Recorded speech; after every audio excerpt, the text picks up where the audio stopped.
আমি পেশায় একজন অ্যাম্বুলেন্স চালক। গত ৮ বছর ধরে জীবিকার জন্য লাশবাহী অ্যাম্বুলেন্স চালাচ্ছি।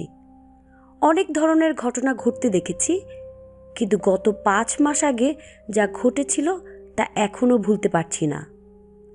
আমি জানি না এটা আমার দোষ ছিল নাকি অন্য কিছু, কিন্তু সেই রাতের স্মৃতি আমাকে এখনও তাড়িয়ে বেড়ায়।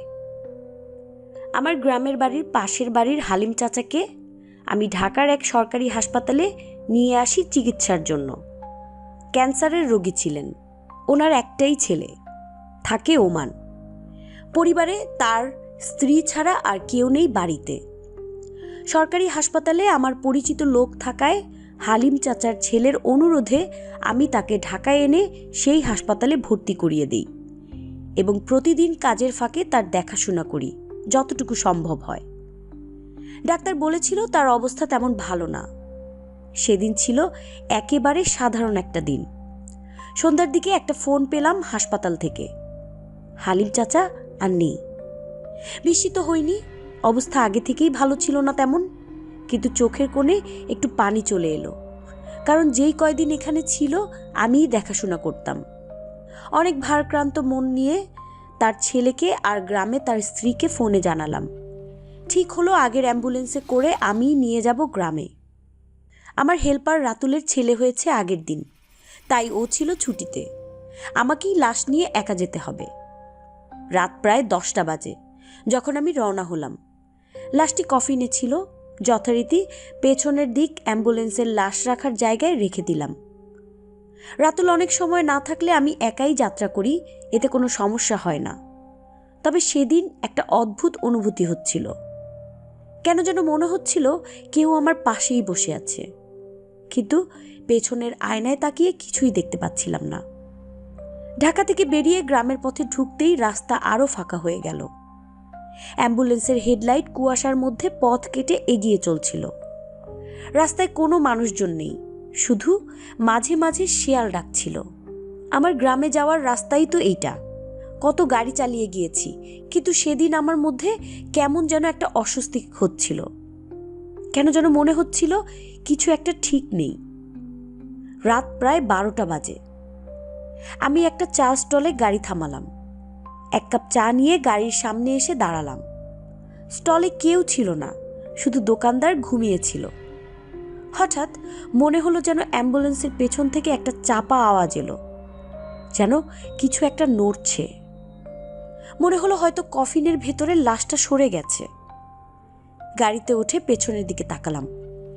আমার হাত পা ঠান্ডা হয়ে গেল। কফিনটা খালি।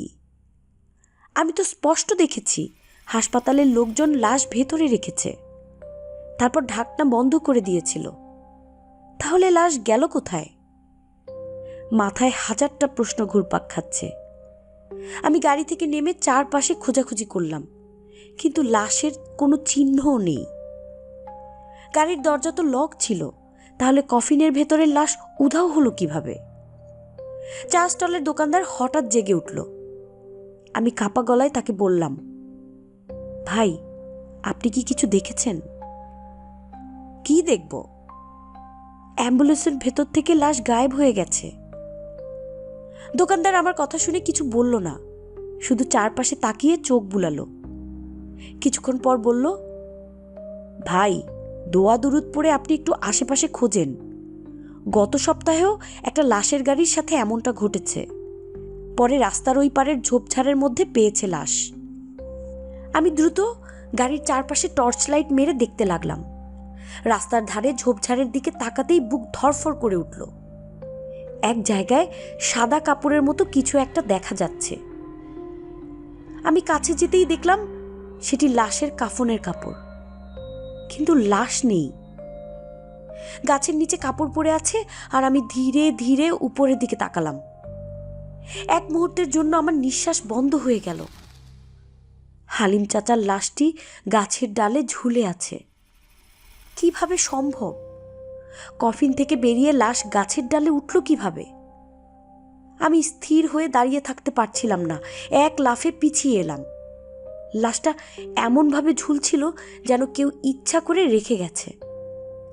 এত রাতে একা একা দাঁড়িয়ে থাকার সাহস পাচ্ছিলাম না। দোকানদারকে ডাকতে গেলাম, কিন্তু সে আমার সাথে আসতে রাজি হলো না। অন্য কারো লাশ হলে আমি লাশ রেখেই পালাতাম, কিন্তু এটা তো আমার পরিচিত লোক, যা করার আমাকেই করতে হবে। আমি গাড়ি ঝোপঝাড়ের দিকে মুখ করে হেডলাইট জ্বালিয়ে দিলাম। তারপর ধীর পায়ে গাছের দিকে এগোলাম। কি করব বুঝতে পারছিলাম না। লাশটাকে নামাবো না পুলিশ ডাকবো? আমি গাছের নিচে গিয়ে দেখলাম হয়তো আমি হাত বাড়ালেই হালিম চাচার ডান পাটা ধরতে পারবো। আমি লাশের দিকে হাত বাড়াতেই এক অদ্ভুত ঘটনা ঘটল। হঠাৎ যেন একটা ঠান্ডা বাতাস বয়ে গেল, আর পর মুহূর্তেই লাশটা খসে পড়ল। কিন্তু মাটিতে পড়ার বদলে অন্ধকারের মধ্যে কোথায় যেন মিলিয়ে গেল। আমি দৌড়ে অ্যাম্বুলেন্সের কাছে গেলাম।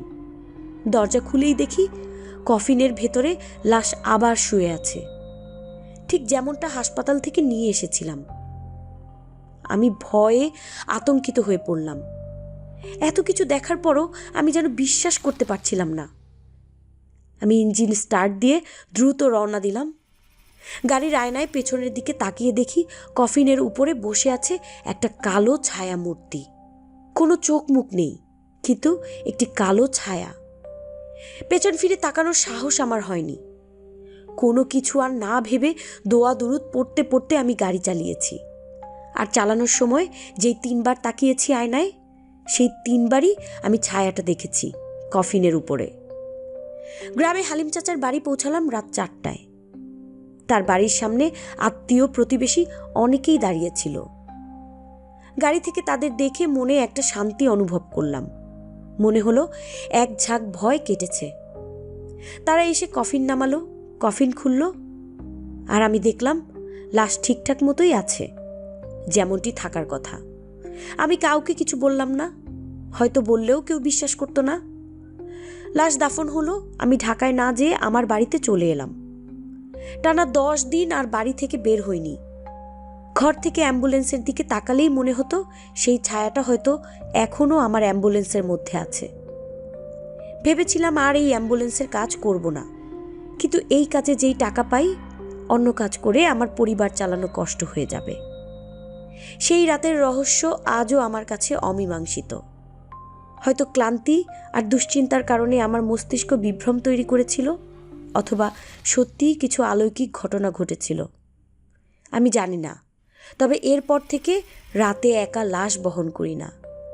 না পারতে পেছনের আয়নায় তাকাই, তাকালেও ভয়ে ভয়ে। এই ছিল আমাদের আজকের গল্প।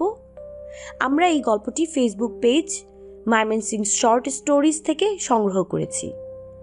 আমাদের উপস্থাপনা ভালো লেগে থাকলে আমাদের এই ভিডিওটি লাইক করবেন, কমেন্টে আপনাদের মতামত জানাবেন, এবং এরকম আরও ভয়ঙ্কর ছোট গল্প অথবা পৃথিবী বিখ্যাত সব লেখকদের সাড়া জাগানো রহস্যময় অথবা ভৌতিক উপন্যাস শুনতে চাইলে আমাদের চ্যানেলটি অবশ্যই সাবস্ক্রাইব করবেন।